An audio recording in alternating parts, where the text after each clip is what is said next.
friends, welcome to balakavithabooks channel. இன்னைக்கு வந்து ரவால cutlet எப்படி செய்யறது அப்படி தான் பார்க்க போறோம் फ्रेंड्स. வாங்க அதுக்கு தேவையான பொருட்கள் பார்த்தலாம். ரவா அரை கப் எடுத்துக்கிட்டேன். சின்ன குடைமிளகாய், ஒரு சின்ன கேரட், ஒரு 6 பீன்ஸ், ஒரு சின்ன வெங்காயம், கார்ன் வந்து ஒரு 4 டேபிள் ஸ்பூன், மல்லி இலை ஒரு 2 டேபிள் ஸ்பூன், ஊற வைத்த பட்டாணி, மஞ்சத்தூள் அரை டீஸ்பூன், உப்பு தேவையான அளவு. இதுக்கு நான் ஒரு அரை டீஸ்பூன் எடுத்திருக்கேன். சாட் மசாலா அரை டீஸ்பூன், கரம் மசாலா அரை டீஸ்பூன், மேங்கோ பவுடர் அரை டீஸ்பூன், ஜீரகத்தூள் 1/4 டீஸ்பூன். அவ்வளோதான் ஃப்ரெண்ட்ஸ். ஒரு 2 table spoon oil, 2 table spoon oil விட்டுக்கலாம்.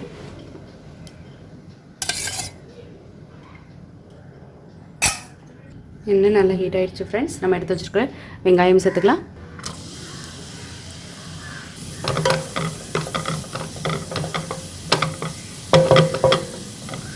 ஃபஸ்ட்டு வந்து குடைமிளகாய் சேர்த்துக்கிறேன், கேரட் சேர்த்துக்கிறேன், கார்ன் சேர்த்துக்கிறேன், பீன்ஸ் சேர்த்துக்கிறேன். இப்போ எல்லாத்தையும் நல்லா வதக்கிக்கலாம்.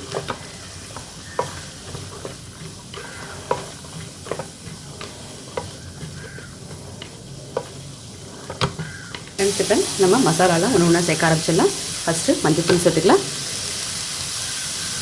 ஜீரகத்தூள் சேர்த்துக்கலாம், கரம் மசாலா சேர்த்துக்கலாம், சாட் மசாலா சேர்த்துக்கலாம், உப்பு சேர்த்துக்கலாம்,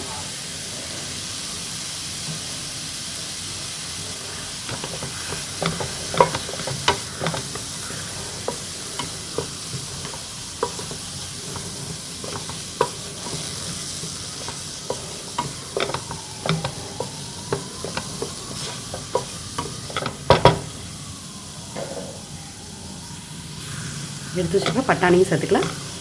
அதோட மேங்கோ பவுடர் எடுத்து வச்சுருக்கோம், அதுவும் ஆட் பண்ணிக்கலாம் ஃப்ரெண்ட்ஸ்.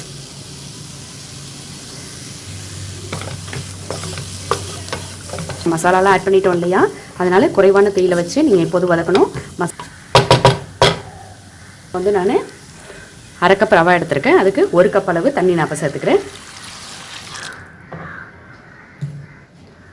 தண்ணி நல்லா கொதிச்சு காய் நல்லா வேகட்டும் ஃப்ரெண்ட்ஸ். நல்லா கொதிச்சிருச்சு. இப்போ நம்ம இதில் கொஞ்சம் மல்லி இலை சேர்த்துக்கலாம். இப்போ நம்ம எடுத்து வச்சுருக்கிற ரவாவை இந்த கொதிச்ச இந்த காய்கறி தண்ணிகளோட சேர்த்துக்க போகிறோம் ஃப்ரெண்ட்ஸ்.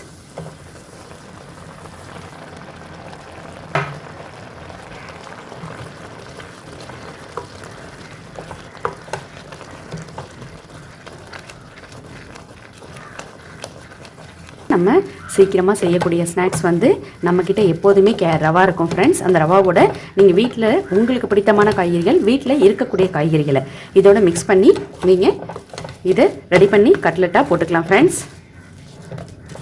மசாலாவும் உங்களுக்கு பிடிச்ச மசாலாலாம் சேர்த்துங்க. அவ்வளோதான் ஃப்ரெண்ட்ஸ். இது நல்லா ஆறட்டும் ஃப்ரெண்ட்ஸ். நமக்கு நல்லா ஆறிடுச்சு. இப்போ வந்து நமக்கு கட்லெட் பண்ணுறதுக்கு பிரெட் கிராம்ஸ், பிரெட் தூள்கள், அதாவது ப்ரெட்டை கூட நம்ம தூள் பண்ணிக்கலாம், அப்படி இல்லைன்னா ரஸ்கோட தூள், இதை தான் வந்து நம்ம இப்போ கட்லெட்டுக்கு யூஸ் பண்ண போகிறோம். அடுத்தது கொஞ்சமாக அரிசி மாவு, இல்லைன்னா கார்ன்ஃப்ளவர் மாவு, இல்லைன்னா மைதா மாவு, இது மூணுத்தில் நீங்கள் எது வேணாலும் சேர்த்துக்கலாம். இன்றைக்கி நான் கார்ன்ஃப்ளவர் மாவு கொஞ்சமாக தண்ணியில் கரைச்சி வச்சுருக்கேன்.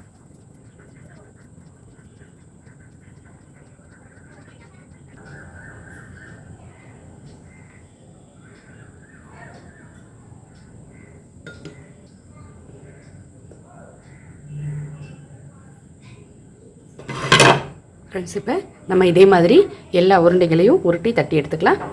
இப்போ அதில் நம்ம கொஞ்சம் எண்ணெய் விட்டுக்கலாம்.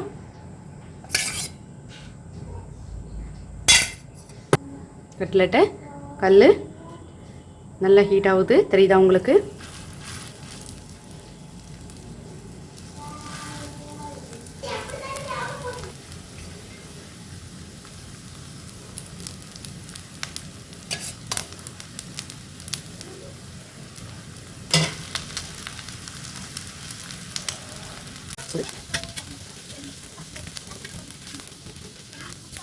மிதமான தீயில் வச்சுக்கிட்டிங்கன்னா நமக்கு இந்த சைட்லாமும் நல்ல கட்லெட் வந்து ரோஸ்டட் ஆகும் ஃப்ரெண்ட்ஸ். அதுக்காக தான். இதுவே டீப் ஃப்ரை பண்ணியும் இதை நம்ம எடுத்துக்கலாம். இருந்தாலும் நம்ம ஆல்ரெடி இதை நல்லா வேக வச்சுட்டோம் ரவா, அதனால் நம்ம இப்படி போட்டு எடுத்துக்கிட்டாலே நமக்கு டேஸ்ட் கரெக்டாக இருக்கும் ஃப்ரெண்ட்ஸ். ஆயிலும் ரொம்ப இருக்காது.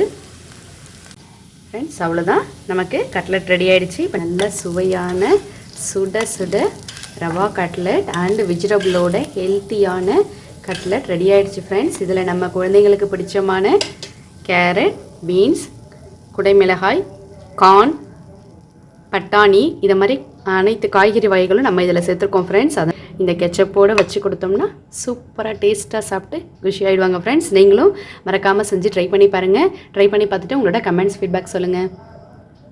தேங்க்யூ ஃபார் வாட்சிங் ஃப்ரெண்ட்ஸ்.